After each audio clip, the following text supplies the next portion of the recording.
Hello बच्चों, आज हम एनिमल्स यानी जानवरों के नाम सीखेंगे, पर उससे पहले चैनल को सब्सक्राइब ज़रूर करें। Let's begin. ये है लेपर्ड। लेपर्ड मतलब तेंदुआ।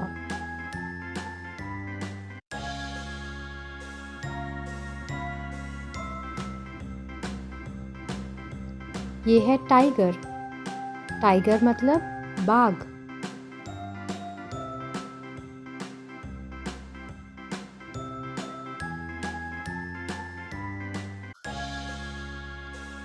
ये है बियर।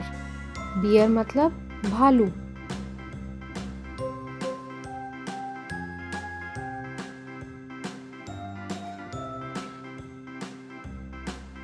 ये है डियर। डियर मतलब हिरन।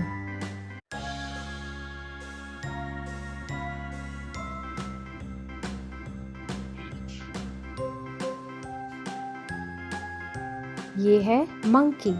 मंकी मतलब बंदर।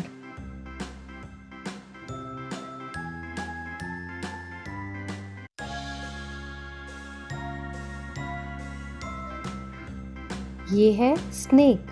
स्नेक मतलब सांप।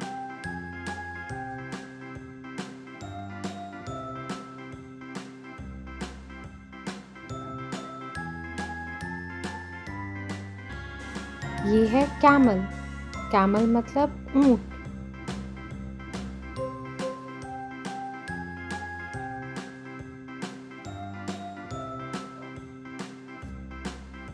तो बच्चों, वीडियो अच्छा लगा तो चैनल को सब्सक्राइब ज़रूर करें।